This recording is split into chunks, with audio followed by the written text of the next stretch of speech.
everyone, and welcome to another episode of Off the Hook with MattyD. I am your host, Matt DiNardo. And if you're in the western part of Virginia, you have probably heard about this guiding outfit. But if you're in the eastern part or central part, unless you're really a diehard, you might not have. But I hope you have, because what they're catching between smallmouth and musky and other outings is incredible. I'm talking about Virginia Trophy Guides, and my guest tonight on Off the Hook with MattyD is Austin Conrad. Austin, thanks so much for joining me. Yeah, absolutely. Thanks for having me. I appreciate it, Matt. So I kind of hinted at this. You are in the western part of the state, kind of based in Roanoke, but you don't really fish in Roanoke. You fish many areas. Let's just talk about your general area of fishing first. Yeah, so the company's based out of Roanoke, and it's nice because it splits the difference between our predominant fisheries, and we're looking at the Upper James, the Lower New, the Upper New, and then some of the tributaries to both rivers that we're doing most of our fishing on. And so it's nice, Roanoke's a cool town, but most of our fishing, or all of our fishing, doesn't happen in the city of Roanoke. Right. And so I'm going to roll back here for just a second. When did you first get into fishing as a young kid? Did you start middle teenage years? And was it fly fishing first, or spin casting, or just everything above all of it? Yeah, so I grew up in southern West Virginia, actually, and so a town called Oak Hill. It's right next to Fayetteville, West Virginia, which everybody seems to know. Normally, when I tell people, I'm actually like, I'm from Fayetteville, and then they're like, oh, I know where that is. And that's the New River Gorge. So, that's a spot that a lot of people are familiar with, because if you're outdoorsy at all, it's a destination, from rafting to rock climbing, mountain biking, whatever. And then fishing. So, I grew up, my grandfather and his good buddy, Joey, were the ones who taught me how to fish. And I think, like most kids, until I was, almost a teenager, it was less than serious, but I always enjoyed doing it. I wouldn't have said that it was something that I was, just dying to do every day and that kind of story. But once I hit my teen years, I really enjoyed going to do it, and I think I liked spending time with my grandfather and his friends and my other family doing it, my brother and whatnot. So they had a fish camp on a tributary to the New River that I spent a lot of time at, whether it was just recreating or fishing. And no, I didn't grow up fly fishing. On the other side of my family, we had a guy that we referred to as our Uncle Joe, Joe Lewis, and he would fly fish on the Greenbrier in the New River in West Virginia. And I always loved it. Like, I thought it looked really cool, but I never touched a fly rod until I was an adult, almost in college. So, so spin fishing, conventional tackle, even bait fishing is how I grew up fishing predominantly in southern West Virginia, fishing for smallmouth and trout primarily.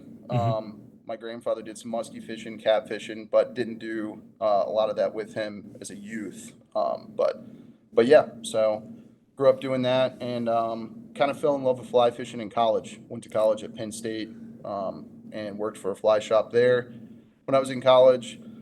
And I think that kind of fostered my love for not only fly fishing, but the idea of guiding, and spending my time with people and in instruction. And Yeah, and I think that was right leading into my next question is, so how did you get interested in guiding? Were you working in the fly shop and somebody came in and said, hey, I've never done this before, and you're like, well, I could take you out, let me show you? Or was it kind of like a slow progression? yeah, so it was like more so as I was leaving college that I started guiding, and just kind of seamlessly did it from PA to Virginia. So when I moved back to Virginia, started guiding here. I was doing some trout stuff, some walk and wade stuff, primarily, and then went to Alaska pretty seamlessly from there. It all just seemed to kind of happen really quickly. Worked for the fly fishing film tour for a few years and did that in the winters. And then when I first went to Alaska is how I met Josh, the other owner of Virginia Trophy Guides. And I knew I wanted to do bass and muskie here. I was, super aware of who he was, but did not know Josh, personally. And we worked at the same lodge in Alaska. And so I kind of approached him about it and, said that it was something I wanted to do. I didn't want to step on anybody's toes out there and, make any waves. And he was super receptive, and he kind of had a need for a second guide. And he was kind of working under just his own name at that point. He had owned a couple guide services beforehand and was just guiding clients he's had for a long time. And then as he was getting busier, he had a need. And then we've grown ever since. So that was kind of the beginning of Virginia Trophy Guides. And so it's you and Josh. And I believe now you have a little bit more of a group because you've grown, like you said. Yeah. So there's 4 of us now, which is great. Business has grown and we are booking trips every day. We're extremely busy during the spring. We're extremely busy during the winter for muskie. And then we, during the summer, I lose all 3 of those boys' names. Joe is the newest guide, and him included. They go to Alaska. Joe goes to a different lodge in Alaska on the Kenai, and then Braden and Josh Braden's actually leaving for Costa Rica tomorrow, and he's guiding there a little bit before he leaves for Alaska. But him and Josh work at the same lodge that I met Josh at and worked at for a few seasons. So in the summer, I'm busy because it's just me. I would say that it's one of those things where the summer bass program, I think, we don't advertise it as much for having the guides here. So it's something that eventually I think one of those fellows is going to have to come back and help me out a bit, because despite the fact that I don't advertise for it, we've continued to grow, very quickly. And eventually, I think we got to have at least a second guy here. But yeah, so it's one of those things where there's 4 of us, and we're humming from December 1st through June 1st. Those boys just left for Alaska. Right. And they worked pretty much every day leading up to, except for a couple days before. And I'm sure they were, thrilled about that. Trying to frantically pack for a 4-month season. 4 months, in right? 2 days. Yeah. And we'll talk about Alaska coming up a little bit later on. So in Virginia or West Virginia, you're fishing the New River. What other rivers are kind of the rivers that you guide on? I'm sure there's many. Yeah, so we actually only guide in Virginia itself. Okay. I'm from West Virginia, but got it, okay. But yeah, we guide in Virginia here on the New River, both the lower and the upper, and then we guide on the Upper James River. So pretty much from its headwaters to roughly Balcony Falls area, and then a couple of the smaller tributaries around or that feed into both rivers. So we historically, Josh and I did some trout guiding on the Smith and the Jackson. We no longer do it. We just stay busy enough, and honestly we prefer to smallmouth and musky fish over trout fishing. So we kind of just killed that program, and a lot of it was just we were spread thin, and you start working in all these different places, and we kind of pride ourselves on having a really intimate knowledge of those 2 primary fisheries, because we're on them every day. Right. Between the 4 of us, there's somebody out, or at least 2 or 3 of us out, from December to June 1st on the New or the James River. And we communicate every day, everything we've seen. I grew up on the New River. Josh grew up on both the New and the James. And so we have intimate knowledge of those fisheries. So, yeah. Yeah. But those are the primary. If you're seeing smallmouth or muskie, those are the ones, right? Fishing. And I was just showing some of the pictures that you have supplied me with, and these are no smallmouths. I mean, these are beautiful fish, and there's even some larger ones. So you kind of hinted at it there. Your primary species that you're targeting are smallmouth and muskie. You kind of gave up on the trout just because this is a little bit more action packed. It's a bigger fish. It's a better fight. Was that kind of the thinking? Or was it just like those two rivers, the New and the James, like it was just all the time you can get into fish?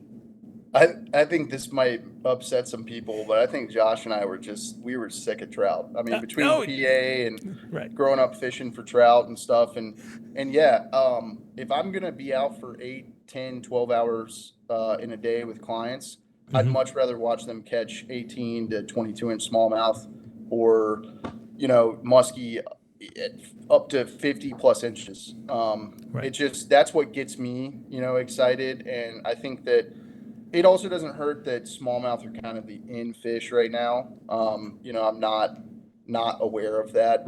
But there's a reason they are, and I think people are catching on to it, is that smallmouth might be in freshwater the perfect fish for a fly rod because they're going to eat from the top to the bottom just like trout, and they fight so much harder pound for pound. And the eats are cooler, I think, personally, and that's just me. But I think people are starting to catch on to it, and they're in a lot more, watersheds in Virginia. We guide in the western part of the state, but all the way to Richmond, there's smallmouth bass. And you can catch big smallmouth bass in, the videos that are running behind you right now. And so, I mean, that's what's cool about smallmouth is they're a lot more agreeable for watersheds than trout are, especially the wild variety of trout. So. And then is there a season for smallmouth? Because I know there's a breeding time, so I'm assuming you don't attack them while they're breeding and building their reds and stuff like that. Yeah, so I'll answer that second part, first, and then get into the first part because it's a little longer. But yeah, so just like trout, I think trout get a lot of the respect of anglers that bass don't, and that's more so at the conventional side of smallmouth bass anglers. Which we run conventional trips as well, but I'm more talking about recreational anglers and whatnot. Kind of the bass tournament scene created this culture around fishing, bass on beds, which is damaging to the fishery. And so we're never targeting smallmouth on beds because much like trout or most other fish, they spawn in stages. So, May 1st, when I'm running a trip, there's going to be fish that are post-spawn, spawning, and pre-spawn still.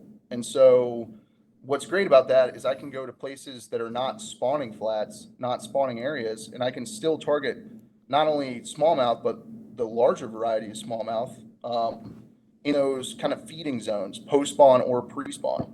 And that fish right there is a really big fish. Yeah. That fish in our systems is going to spawn first. A lot of times you'll start to see those really big fish. That fish was 21 and a half inches long. And we don't weigh him, but I mean the girth also looks like it's 21 and a half inches around too. That's a giant, that's a fish of a lifetime, and what's nice about the fisheries that we're in, the New and the James, is that they're world-class large smallmouth fisheries. Your average fish is going to be 12, 14 inches long, sure, but we grow the longest smallmouth, some of the longest smallmouth in the country, in Virginia. The New is notorious for it. The Susquehanna in Pennsylvania is notorious for it. The Allegheny, the James, and so it's one of those things where, I can target those fish with clients, and not target spawning areas. So that's your season. Your spawning season is typically going to be from your third week of April. Typically, maybe you'll get some of those freakishly large fish that are spawning a little earlier, second week of April, especially if we're getting a really warm spring and not a lot of precipitation, which we had earlier in the spring. And then all of a sudden I was like, please turn off the water. But, it's that'll cause them to spawn quick, low clear water. And then, you're getting 80-degree days, 85-degree days, mid-April. That's going to kick things in high gear. Right. So year to year, it's going to change. But for the most part, or always, something that's not going to change is the fact that they spawn in stages. Second part of that is our bass season goes from pretty much late February, early March, safely I would say early March, through October. Okay. And then, so what's nice about our fisheries, our program, what we love doing is that we go seamlessly from bass into muskie and back and forth a couple times, during the year as well. So May and June, I'll get some overlap with clients where I'll be running a muskie trip post spawn one day and then a smallmouth trip the next day. And then same with October. I don't start fishing for muskie again until after the water is dropped below a certain temperature. And so in October, I'll be running a muskie trip one day, then a smallmouth trip the next. So, and then, obviously you get into, the really hard winter days, your November, which late fall, winter, and then into late February. That's our muskie season. But March 1st through about October 1st, October 15th, depending on the year, is our smallmouth season. And that's what I'm in the throes of right now. We had a fantastic spring, and I'm getting ready to rock into summer. Right. And in summertime, is it a lot of top water because of the ecosystem, the bugs, the warm weather? I mean, everything is just flourishing. And are you just like killing it on top water, or are you still looking mid-water column at that point too? Yeah. So the into late June, they're still heavy on a bait fish bite. And I mean, you can catch smallies on the new particularly, and the James on small bait fish flies, all summer. But, right now we're kind of in that transitional zone where, the water's dry, and it's all depending, it's week to week, day to day. We're coming down off of a high water event. So they were smashing big flies again, 5-6 inch flies. And then we're kind of low and clearing out here now. And so I guarantee, I go back out tomorrow, it'll be some top water bait fish, some boogle bugging, some small bait fish patterns, 3-4 inches or, 2 to 4 inches. Right. And yeah, but they're heavy on that bait fish bite, where we are until about the end of June. And then as it gets really hot in July and, low and clear, we start finessing them. The guys that are diehard bug fishermen, that's the time. It's from July through late September. We're not getting a lot of precipitation. It's hot. They're keying in on dragonflies, damselflies, cicadas, all sorts of beetles, all sorts of things. And then, that bottom bite is good too. So, we're fishing some like hellgrammite flies, some, crawdad flies, and mixing that into the program. But I mean, still, July 15th, it's not uncommon for a client to catch a 20-inch smallmouth on, a swim fly is what we call them. That's kind of like our program here in Virginia is running that kind of tried and true, program that was pioneered by guys like Blaine Chocolate, who's a Virginian, and then guys like Mike Schultz from the Midwest. Running that swim fly program, even midsummer, can produce some big fish. But for the most part, the guys that I have from now on, they want to fish topwater, so bugs, and topwater bait fish, things like that, because that eat is really cool. Yeah. And honestly, when it's low and clear, sometimes that is your best bet, not only for big fish, but for numbers of fish all day. Gotcha. And so when I'm looking at fish like this, and you're saying they're 21 inches, you don't weigh them, but you just know by size. I mean, are you looking at, I'm talking about gear now, is this 7-weight rod, 6-weight rod, or are you going higher than that? Yeah, so typically, March and April, I'm running pretty much 8 weights. Okay. And a lot of it is, casting the flies, the lines, and then also the fish. I mean, that fish that's up right now is a 21-inch fish. That was a post-spawn fish. That could have been caught on a 7-weight. Once late April rolls around and we get low and clear water, and even like earlier in April because it was low and clear, I'm like a nerd for this stuff. So like I'll switch to a 7-weight, even with bigger flies, and maybe make people suffer a little bit more, or when I'm downsizing and the flies give them that 7-weight, because the 7-weight intermediate line lands softer Yeah. than the 8-weight intermediate line. Those are things that, we think about, that maybe a lot of people don't. And so, Right. That fish could have been caught on a 7-weight easily. We don't normally, I used to run some 6-weights for some like foam bugs in midsummer. But some of the fish that we've got in the new river, at times made me wish I didn't have a 6-weight in somebody's hands, and it caused us to lose fish. And so I've gone to where for smallmouth I'm pretty much using 7 and 8 weights year round. During the summer it's pretty much all 7 weights. 7-weight. Now you could use an 8-weight. These fish are slimmer. That's a post-spawn fish. That fish was probably a pound and a half heavier, pre-spawn. Right. And so would have required an 8-weight. So, a 7-weight is going to do what you need it to do in the summer for sure. And when I'm looking at, I'm going to pull up this picture full here because you mentioned, like 3 to 4 inch or 5 inch, swim bait type flies. I mean, you need a heavier weight rod, 8-weight, to probably throw something like that. I'm just looking at the cone of the head on that. I mean, that's a pretty stout fly. Yeah, that was a 6-inch fly, big bird. Right.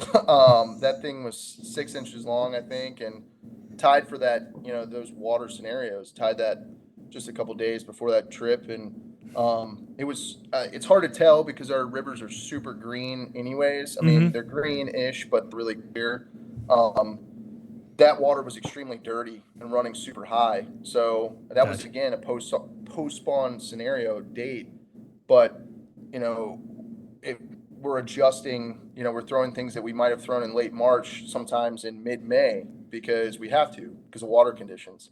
So, and that's something that they can see at that time, and when they're smashing bait fish, in high dirty water, sometimes it requires something like that. And all these flies we're throwing are just exactly what you said. Like, the Game Changer was developed in Virginia, for our rivers, for the New and the James. And, that's a swim bait. That's all that is. Right. The swing and D, which was in that picture, that's just a fluke, and that's what's cool about about fly fishing for predatory species now is that, it's the evolution of the flies has matched, kind of the gear world a lot.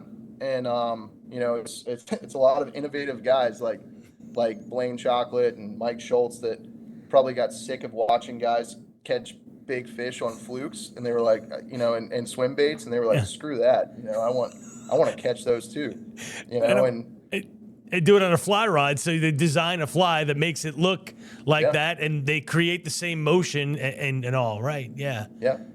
That's all it is. I mean, that fly is the fluke, and so that's like what we're jerk bait, and so that's what's fun about it, and that's what's cool about smallmouth and musky is they're like a lot of the innovation in gear, comes from the smallmouth and largemouth world. And so it's kind of fun, obviously I think there's more limitations in fly fishing than there is in the gear world for sure. But, we can't imitate everything, but the things that smallmouth love to eat in our rivers, we're largely able to emulate. So it's pretty cool. So it is very cool. You mentioned the other type of species that you do target, and I quickly went to the picture that I came off because I didn't want to get into that yet. But here we go. Muskies, I mean, as you said, some of your rivers, 40 to 50-inch muskie is not out of the question. When are you targeting this? I think you said it a little bit earlier. Kind of starts in October and goes to like February, but then there is some overlap in May and June as well. Yep. Yeah, so, that was a late February fish. That was a really, thick, healthy female fish. And so, no, you're right. It's not uncommon to catch, 40, 50 inches. Those are the landmarks in muskie, just like 20 inches or 5 pounds is in smallmouth. And so we've got, two healthy fisheries, to attain 40 to 50 inch small or muskie, and they even exceed 50 inches at times. So it's predominantly I'm running muskie trips from November to late February, and a lot of that is dictated by the fact that I'm still running smallmouth clients. Right. I could run a lot of muskie in October. I could run a lot of muskie in May, and even early parts of June, depending on water temperatures. But a lot of it is just I'm doing mainly smallmouth trips. But yes, there's that overlap. I guess we'll kind of break it down. So like October, they're coming off the summer period. Mm-hmm. Water's way too warm to be fishing for them. Right. Nobody should be fishing for muskie. Right. July, August, even early parts of September sometimes. When water exceeds 80 degrees, the delayed mortality is high, like Right. really, really high. And those fish are, they're kind of sensitive kitty cats, but like they will swim off strong and hard, thrash out of your hands, but they're probably going to die later from buildup of lactic acid. And so, we don't target them at all, July and August, advocate for people not doing it themselves as well. September, depending on the year, like, you can start to target them again, late parts of September. But for the most part, we play it safe. I don't book muskie trips in advance before October 1st. Gotcha. I don't want people to have to call people and be like, hey, I know we booked September, 17th, 20th, 25th, whatever. It's still just a little too warm, Yep. And then we have to do the schedule, rigmarole. Right. And so I just do October 1st, sometimes October 10th. And then, start doing that the fall period. Super transitional. They're kind of spread out. They're coming off those springs, those creeks, the cool water influence that, they're using to survive all summer. And then they're spreading out again, almost like they do in the spring, post spawn. And they'll be, at the heads of runs. They'll be in seam water where you'd find bass. They're all over the place. They're, sitting in no water by grass edges and islands. And then they're eating because they just came off of an arduous summer where they're eating primarily at night, and they're eating super infrequently, even for muskie. I mean, they don't eat often because their metabolism is so slow. Interesting. So that's the inherent nature, the inherent difficulty of catching them is related to their metabolism and not their intelligence, which is a misconception. You can be doing everything right, fishing hard, fishing right, and not see one on the fly all day. It just happens. And anybody who tells you otherwise is lying to you. I've seen some of the better muskie anglers in the country skunk. Right. It just happens. They're a hard fish. And we try to tell people that, like, they're cool. They're very much as I hate to call them this, like they're like a picture fish, a bucket list fish. They're my favorite. It's a love-hate relationship where bass is love. But they're really cool. But they're spread out then. And then as you start to get in that like Thanksgiving time zone, that's when they're going to start to condense into their winter pools. And, that's when I primarily like to fish for them anyways, is December through late February. That's kind of like the peak season. They're putting on weight, pre-spawn, which is typically, they're going to spawn the later parts of March, early parts of April. But, it's one of those things where when they're condensed and they're feeding in those winter pools, that's when I really like to fish for them because you're throwing 10, 12-inch flies, which I wish I had some of them handy to show you. But, 10, 12-inch game changers and things like that for them. And that's what we try to tell people too about muskie is it's about the bite, not so much the fight. The fight is, I think Josh talked to you about this when he was on here, it's like fighting a gorilla in a phone booth. They're gonna bend that rod, or I've seen them break rods. And they're gonna go on hard bursts like little runs, but you're never gonna see your backing. It's not a tarpon. Their body is not shaped that way. It's not meant to move that way. Short bursts of speed, and they're efficient killers. When they want to eat, they're gonna eat, and when they don't want to eat, they are not gonna eat.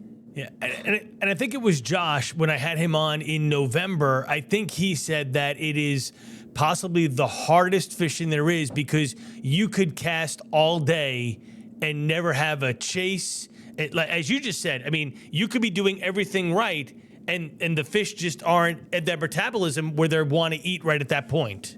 Yeah.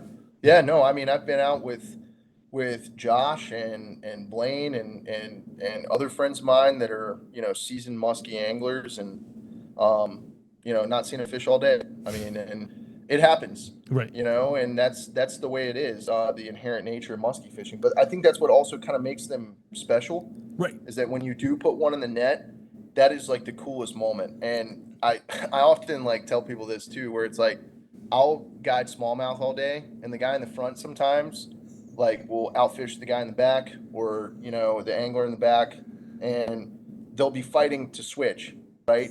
And there's less camaraderie in a smallmouth float for sure, and then in a musky float, the person in the front or the person in the back may catch that muskie, and the other person and me are just as excited for them as they are for themselves. Right. It's like a really special thing. Like when it all comes together, it's like it's all hugs, high fives, bourbon, Because and it's a all lot the of times work.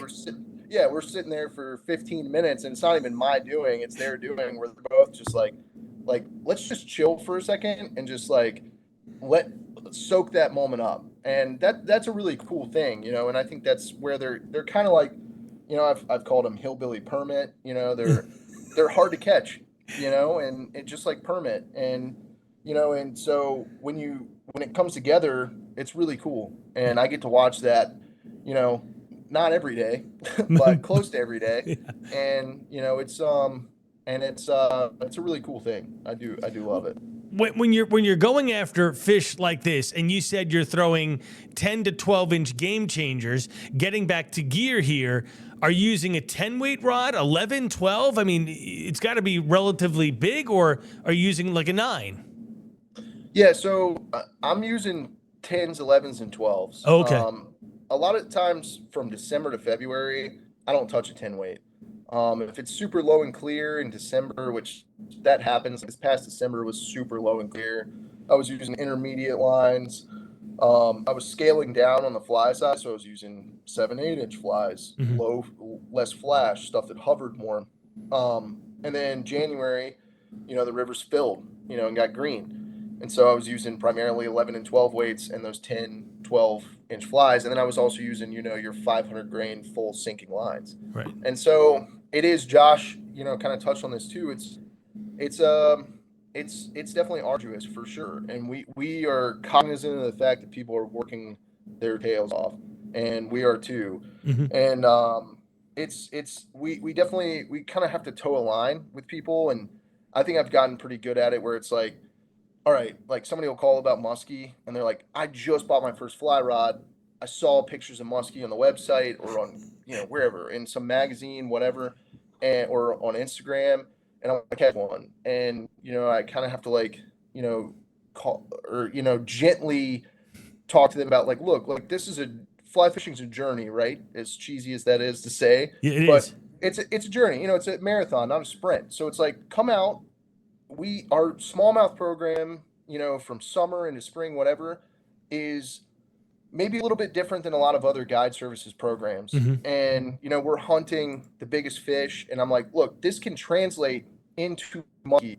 Just give me a little bit, and we can work and get there. I can get you to where your casting is right, where hunting a fly is right, because so much of that is important, right? Somebody can cast 60 feet, with these rods, but if they don't know how to hunt a fly, or if they're not receptive to the instruction to hunt that fly, and that's such a big part of our game with smallmouth and muskie, and it's something that we pride ourselves on is getting people tuned in to hunting a fly the way that we are doing it in our program. It's because a swing and D may be a fluke, a game changer may be a swim bait, but if you're not fishing it correctly, it's not those things, right?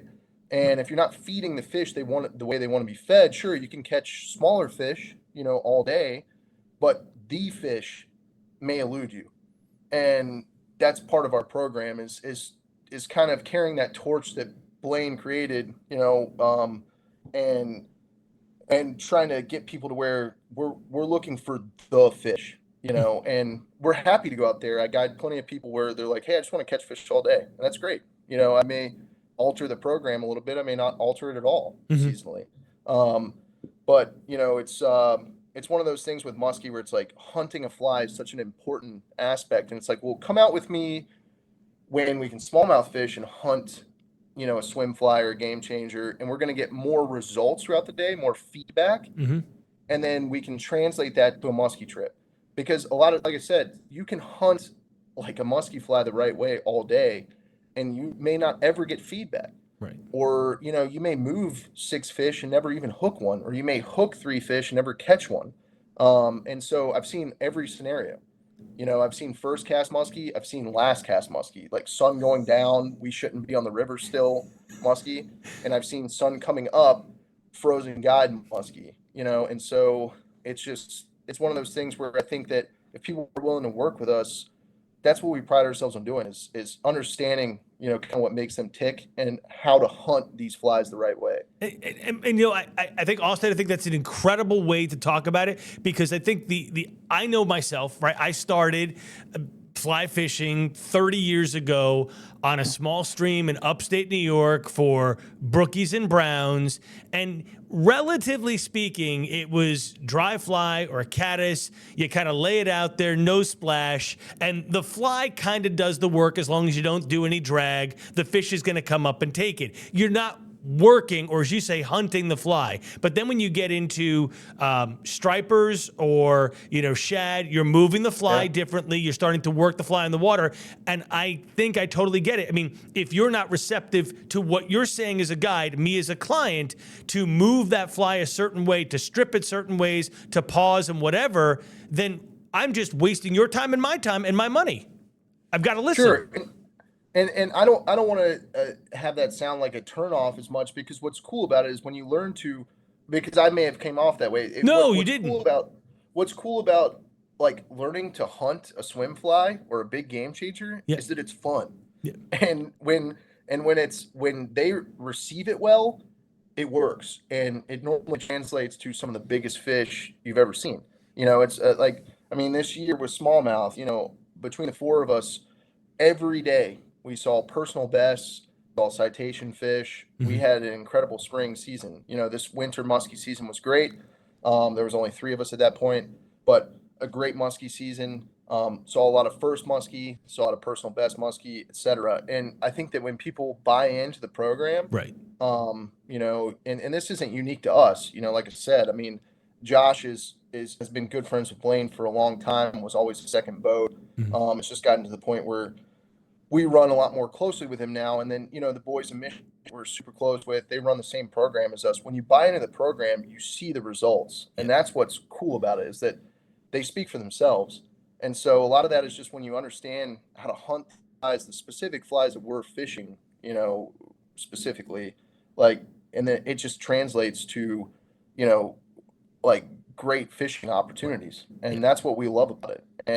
And also it opens people up to new things too. A lot of times people come to us, never thrown anything but a clouser for smallmouth, and clousers are great. They work on every fish, and plenty of big smallmouth eat clousers. It happens, right? But I think there's something unique and special about feeding a smallmouth in a seam with a swim fly. Right. Watching that visual eat. Watching that 20-inch, 21-inch fish eat a pink and white game changer and green water, and we all get to see it and all go, oh, it's like such a cool thing, whereas, with a clouser or deceiver, you may never see that eat. Correct. And that's still great. I mean, watching that line jump and seeing a big fish jump is still be cool. Don't get me wrong. Right. That's how I started fishing for him. So, but yeah, that's that answer your question, is I think that muskie, it's kind of this, we look at it the same way as like when somebody books a tarpon trip. A lot of people come to us and they're like, I fished for tarpon for 4 or 5 days and we didn't catch a single tarpon. And, again, this isn't meant to sound negative or in any way, but I'll look at their first cast and I'm like, okay, that may be part of the reason. Right. And there's nothing wrong with that. We all start somewhere. And like I said earlier, this is a marathon and not a sprint. Yeah. But I think a lot of times people try to jump into certain species before they're equipped, and your money may have been better spent 5 years down the line after some previous instruction. Yeah. And that's what I try to tell people. Circling back here, You're long good. circle, but big circle. But I think that it's one of those things where I try to gently tell people, like, look, let's start with smallmouth because they are more agreeable. And big smallmouth are not easy to catch. You work for them still, but we can grow. Come see me in July. Let's put a bunch of smallmouth in the boat. And then come see me in August and September, and let's put some bigger smallmouth in the boat on top water. And then come see me in March and April, and let's put the biggest smallmouth we've caught together in the net, and the heaviest smallmouth in the net. And then, let's graduate to musky fishing. And I have a lot of clients that's how that happened.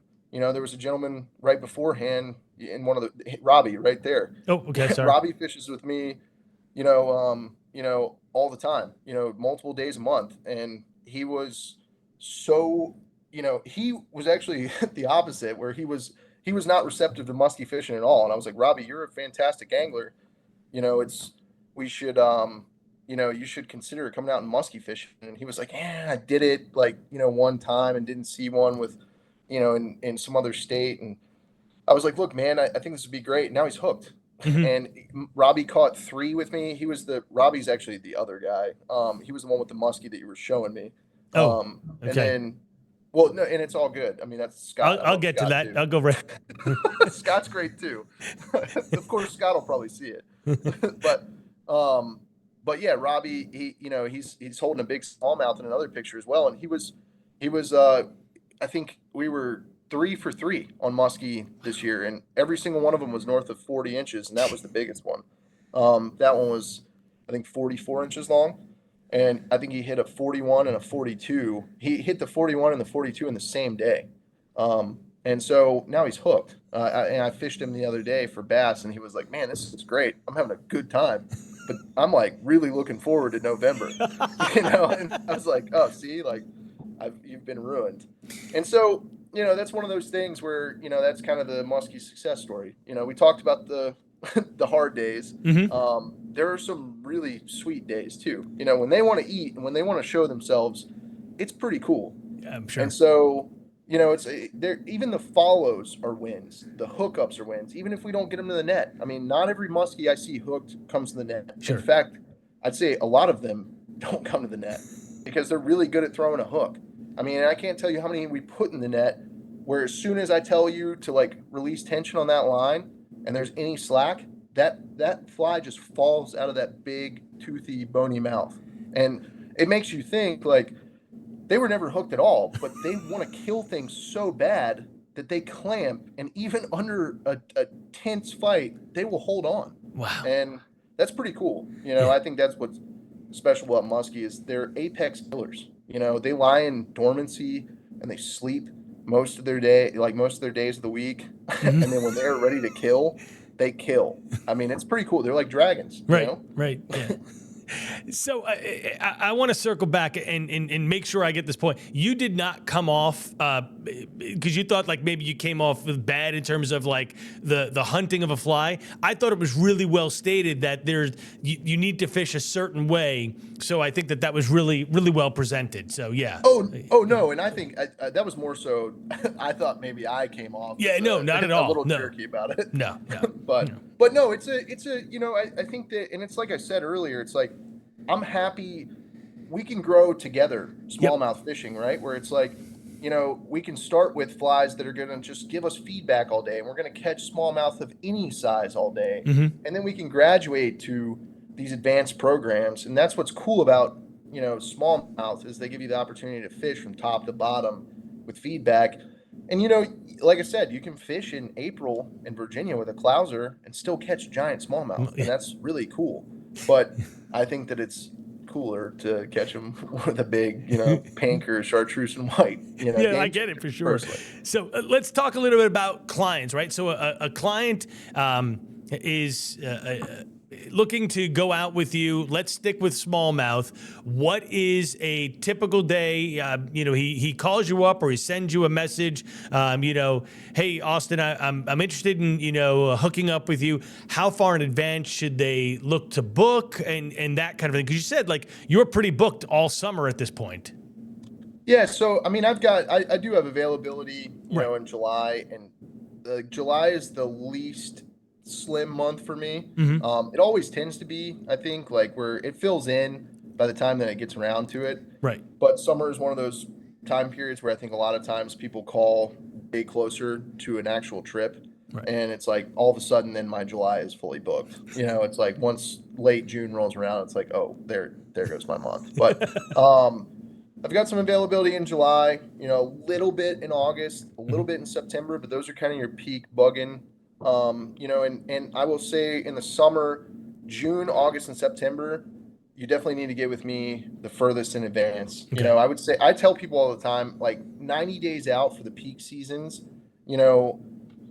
like that is kind of the safe bet. And then same with March and April, I am booked solid. Right. And honestly, 3 out of 4 of us are booked solid. Wow. And 4. So if people want to get with us for kind of the spring smallmouth, some of those pictures they saw today, Yep. of really thick fish, like you're going to have to get with us in December. And that's just how it is, Right. December, January, maybe February. There is 4 of us. So generally we can get you out with somebody. But if somebody wants to fish with Josh or I specifically, they should book well in advance for those peak seasons. Like I said, your March, April, May, June, and then August, September, and then some of those transitional months. October. I kind of like to take it easy because it's been a busy year. Yeah. So if I don't book 30 days straight in October, I'm kind of happy about it.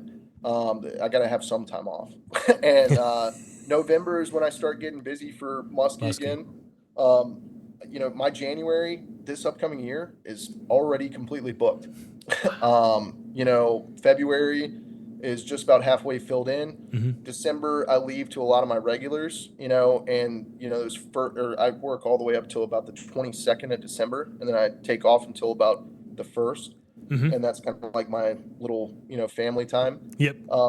And so those fill in quick. So if somebody wants to get with us in December, you want to fish with me specifically. But what's great about what we do is if you can't get on my or Josh's boat, but you're fishing with Braden and Joe, we fish the same program. And those kids, they're both super young, not kids, young men, 19, and I think Joe is 24 or 25.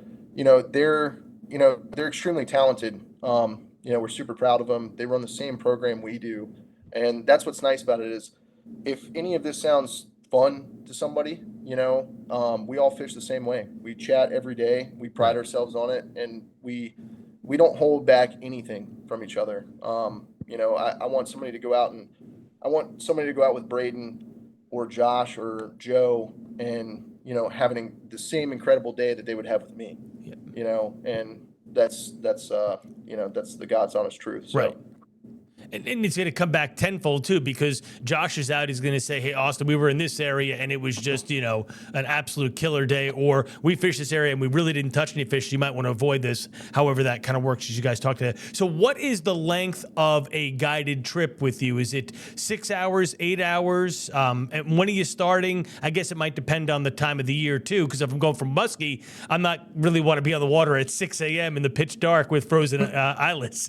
No, you definitely don't. And so Musky's tough because December, those are short days. Mm-hmm. So we've got a short window of time to fish, right? And we run on drift boats and rafts. If we can run a drift boat, we're always running a drift boat.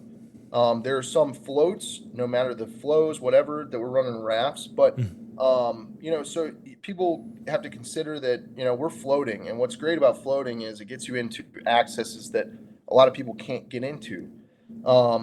And so, with Musky, it's tough, like I said, because, we've only got a 9.5 hour, light period. Right. So those days, sometimes I'm asking you to meet me, as the sun's coming up, and then we're pushing off right at first light, and then we're taking out as the sun's going down, and it's because, we ran a 10-mile float or an 8-mile float, and and we only had so much time.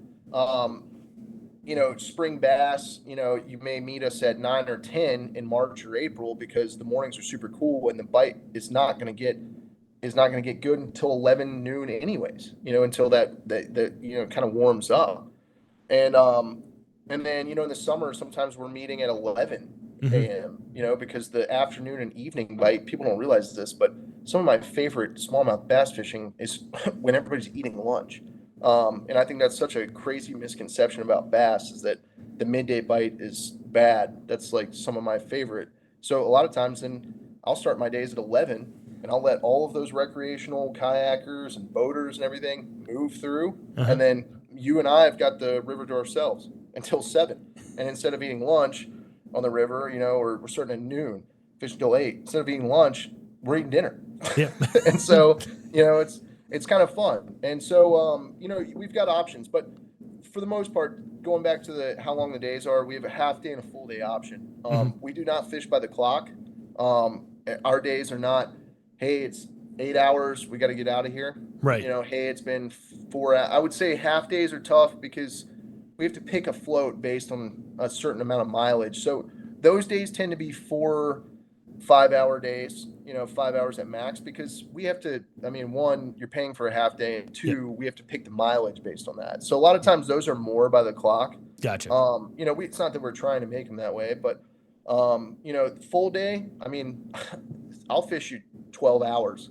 If we're fishing hard and we're grinding out for the smallmouth, like I've had plenty of days where I've fished for 10 hours, maybe not 12, but 10, 11 hours. And I don't fish by the clock. It's like I've done 13-mile floats for bass in an effort to watch somebody catch, the bass, right. or multiple the bass. And so, we pride ourselves on that, is that if I'm going to be out there, I'm just as vested in this as you are. Right. It's like, that's what makes me happy. At this point, it's watching other people succeed in fishing makes me happier than catching them myself. And again, that probably sounds like a lie and sounds cheesy, but it's the truth. Yeah.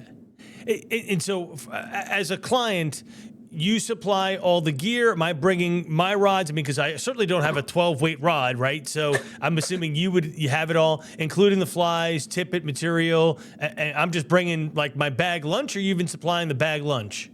So we don't do lunch. We pull over for lunch. Right. Like if you want to do lunch, we have Yeti coolers on the boat, right. Ice packs. We supply water. I can keep electrolyte powder, things like that. Right. A lot of times I'll keep emergency granola bars. I've had low blood sugar events from people on my boat that I'm thankful I've had a granola bar. Right. But yeah, we don't do lunch, but everything's provided, and we use such like specific niche stuff that sometimes I think it's easier for people to use our stuff, and then when they're curious about it, we're open books. So like you can text us at 8 p.m. and be like, what was that rod that I used on your boat that one day, and that line and that reel, and why did we use that line? Why did we use that fly? You know what I mean? It's like we're using such niche stuff. But if somebody wants to bring rods, when they book a trip, just tell us, and we may be able to use your rod. But if you don't know that you want to buy the line yet, like a full intermediate or something, we can just throw my reel on your rod. Like, right. and we respect that. I have rods that I love using, and I would rather catch fish on my rod. And Right. so if people want to do that, they're more than welcome to bring their own tackle. We use a lot of niche specific flies. And so, we provide it all, but if somebody wants to bring it, if somebody wants to know what to tie beforehand, I love those conversations. We all do.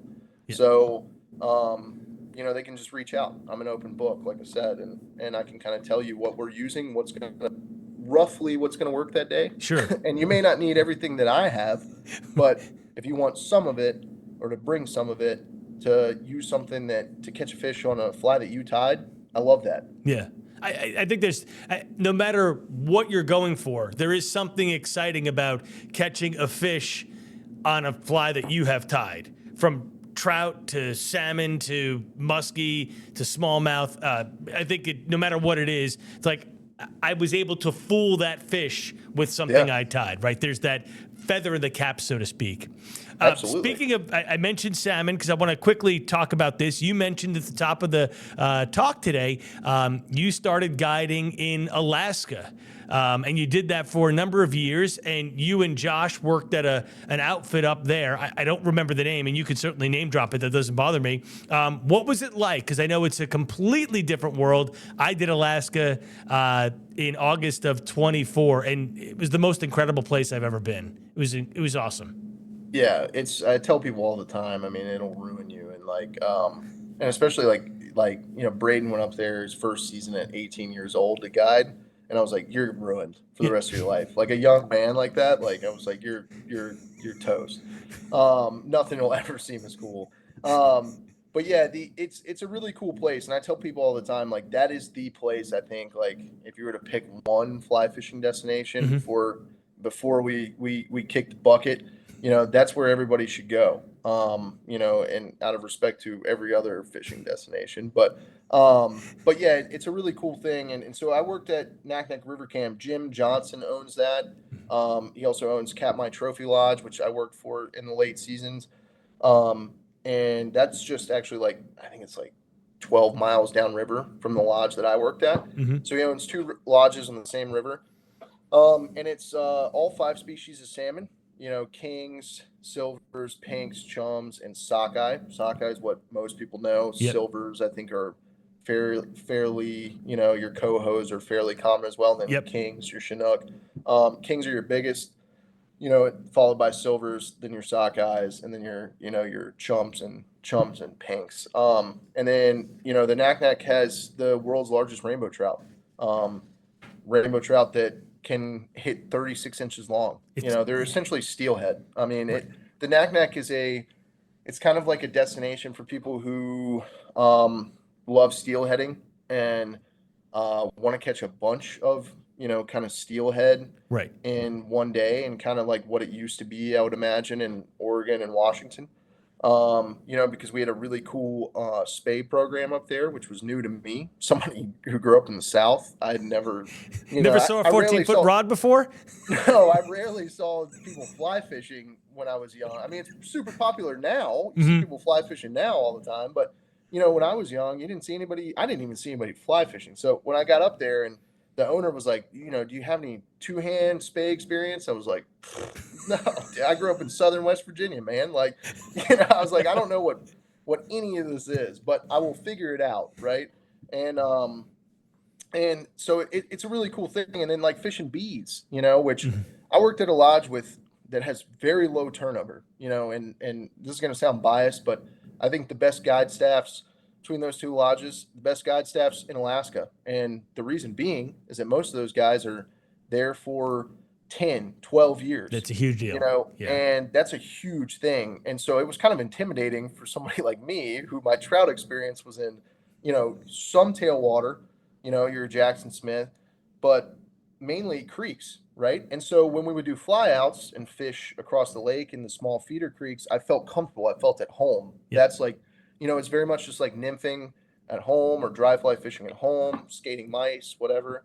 On the big river, it's crazy. The Naknek's big, it's fast, it's deep, and those rainbows match that energy. And it's really cool. And like I said, you've got Josh is up there now. Braden will be there, I think July 1st or late June. Right. Joe is on a separate river, the Kenai, which is also known for some of the biggest rainbows in the world. It's a really cool thing. I mean, it's totally different than here. It's like one of the, I would wake up every night to take a leak and walk out of my cabin to take a leak, and there'd be a 800-pound brown bear just hanging on the corner. Yeah, and you're not even on the corner; he's just off your porch, and you're like, "This is incredible." But it's terrifying, but it's incredible. But for the most part, that's part of the fun up there, is that it's not only is the fishing incredible, the views are incredible. I mean, we were right there by Brooks Falls, which, if you've ever seen a screensaver on a laptop or on your TV of bears catching, fish salmon in the out of mouth, falls, Yep, it's at Brooks Falls, and Brooks Falls flows into the Naknek Lake, which flows into the Naknek River. So we would actually take people on lake boats across the Naknek Lake, which those mornings when it's glassed out on that lake and blue, and you're taking that 35-minute ride across that lake to Brooks, it's beautiful. I mean, I would just put my headphones in, listen to music, and there's nothing like it. And then you get to go do those things. You get to go see bears in their environment. We would see moose, wolves, golden eagles everywhere, bald eagles everywhere. And then the fishing, Right. I called it glory guiding. You're everybody's favorite guide in Alaska, Because right? it's an aquarium. I mean, Oh, yeah. And what I wonder, and I had another guy on a couple of weeks ago, and he pointed this out, and he's 100% right. What was it like 50 to 100 years ago before Alaska became this thing where all these fly fishermen go to? It must have been even stupider than it is now. And now it's crazy, in terms of the amount of fish that you can catch. Yeah. One of my favorite thing, it's like here, you'll cycle through flies on tough days. Smallmouth can be tough at times, right? And it's Right. like you adjust and you adjust and you adjust, and you can make a bad day into a good day or a decent day, whatever. Right. There, it was like it felt like nothing you could do was wrong. Was- And that's what was incredible about it, is like if I was there to take you to where I knew the fish were, right? Right. And it was like there was days where up there, clients would be like, "Well, why don't we try this?" And I'm like, "Sure, because it'll probably work." Like, it's like it kind of got fun. And then there's this thing that would happen there that rarely happens here, where I would unhook a fly or a bead, and their line would be going down the creek, and I would be taking pictures of whatever rainbow or dolly or grayling. There's something they else had already their hand. And then I'm hearing their reel go Yes. and then I'm like, well, reel that one in and let's take a picture of both of them. It's like it's incredible where it's just they're and a lot of that is they have a short feeding window, right? And so most of the year, a lot of the year, it's uninhabitable. It's like frozen in, looks like Hoth. It's like it's crazy. And so when they can eat, and when the fish, or when the salmon are dropping eggs and flesh and all these things, they pack it on, and they pack it on quick. And don't get me wrong, I've had tough days in Alaska. A lot of it was we were on creeks that we thought the salmon were going to be there, in late June, early July. They hadn't made it just there yet. not gotten there yet. Yep. Yeah. And if there's no salmon, there's hardly anything else. No Right. dollies, no grayling, no rainbows. And so I've had days where, those were tough because there was very few rainbows to be had. Because those rainbows show up, it's probably the same way I did, and they're like, "What the heck? Like, where's all the food?" And I'm looking at them like, "Where's all the fish?"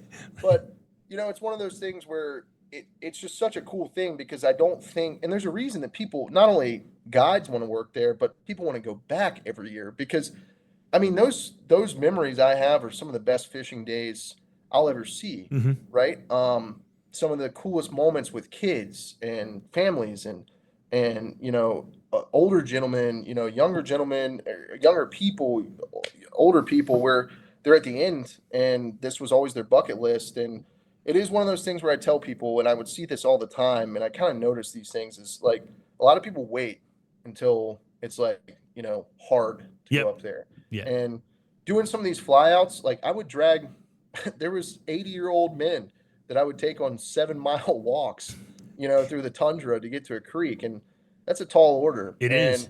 Sometimes it's like, it's one of those things. Life passes you by, and then all of a sudden you got to do it when you can, right? But I try to tell people all the time on my boat here, when they're like, I want to go to Alaska at some point, I'm like, just do it like soon, the next 20 years, because if you can experience every part of Alaska, and I saw some guys there that couldn't experience every part of it because of limitations. But if your guide can tell you, hey, we should do this fly out on this creek tomorrow, and the bushwhacking is going to be a little tough, but the fishing is it's going to be something you're going to remember for the rest of your life. Yeah. Like, that's when you want to go to Alaska, is when you can say yes. You hit it on the head, Dita. So our trip, it was 6 days of fishing. We went. We were on the Kvichak River, and off great of river. Great River, right? And then so one fly out took us to the Little Coup, which was just polluted with red, salmon, and it was, Rainbow City, Yep. and it was just like, our guide goes, okay, so this is, oh wait, fish on, he's like, this is how you Yep. get it. It was crazy. It So you was, flew into Peanut there, or did you fly into the Big Lake? Because like Little Coup was that was one of my favorite flyouts, and it such is a insane. but you're right. That it was a 3.5 to 4 mile walk over the Up that tundra, hill? up the hill, down Yeah, the so you hill, flew right? into Because Peanut. yeah, Yeah. And so they may call it something different there, but we call that Peanut Lake. And Yeah. that was one of those hikes that I would take fellas, through, Mm-hmm. and they would be like, when we got to the bottom of it, to the river, they would be like, "I'm gonna kill you, Austin. Right. I'm gonna kill you." And then you're like, I hate to tell you, but we got to go back up that damn Yeah, we hill. gotta at go the back up it at the end of the day after I've hiked you 3 miles down down the river, too. right? Yeah, Yeah. and then back up the river.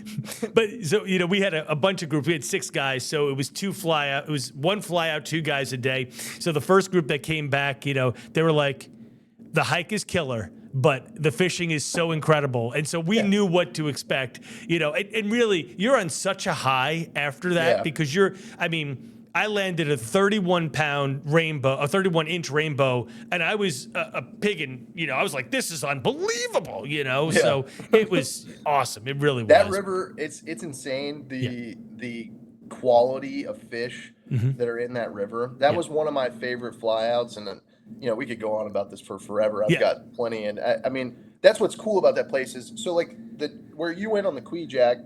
You've got your like kind of 3 sisters there. You got the Kvichak, the Alagnak, the Naknak, and they're all flowing like into the Kvichak Bay there in Bristol Bay, and that's a hotbed for lodges and for fishing in Katmai.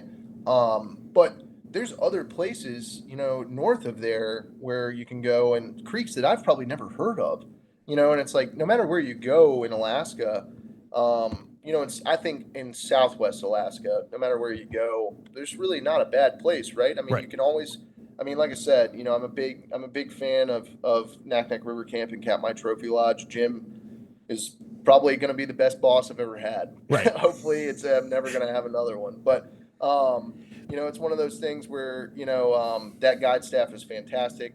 You get some of the best fishing in Alaska there. But I have a lot of friends that worked on the Kvichak, and there's a lot of lodges there, or, at least a few where that guide staff is amazing. The accommodations are amazing. The lodging's great.